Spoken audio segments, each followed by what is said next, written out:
Research became my passion. It was as if I was, with each novel, setting off on a journey with only the smallest, sketchiest map to guide me to where I was going. But as the introduction mentioned, the investigation of human nature lay at the core of that project of trying to generate the sense of a shared world. So, I want to tell you a story of one of those novels. It was called Saturday, and it involved the story of a neurosurgeon. And I thought I would have to learn neurosurgery, so I attached myself to a well-known neurosurgeon in London at the Queen's Hospital. His name was Neil Kitchen, and he took me under his wing, and for 2 years, almost 2 years, I stayed close to his side.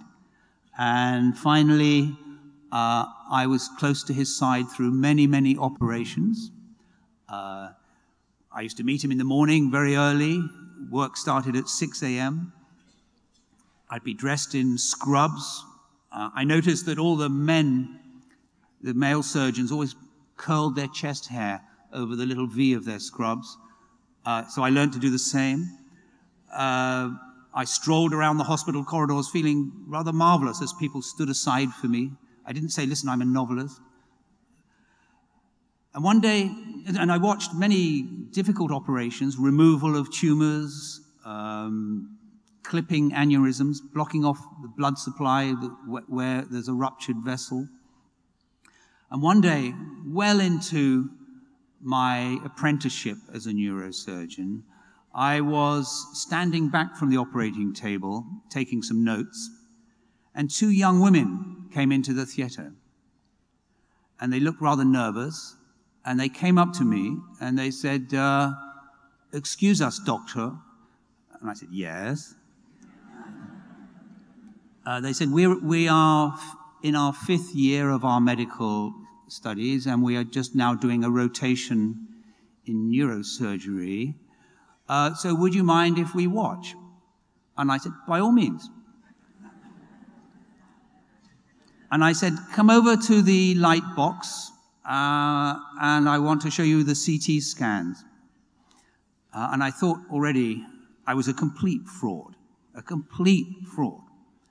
But I thought, if I can't do this, if I can't get away with this, I can't write this novel. So in my best authoritative voice, I said, we are clipping an aneurysm on the middle cerebral artery. We're taking a famous route devised by a Canadian surgeon, and we are just about to put the clip around the vessel. And I spoke for about 5 minutes. And at the end of this, they thanked me, and they said, thank you, doctor. It was very instructive. And they left. And I've always wondered how they did in their exams.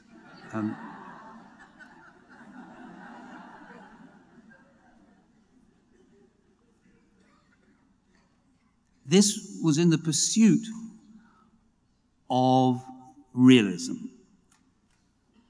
trying to get things right.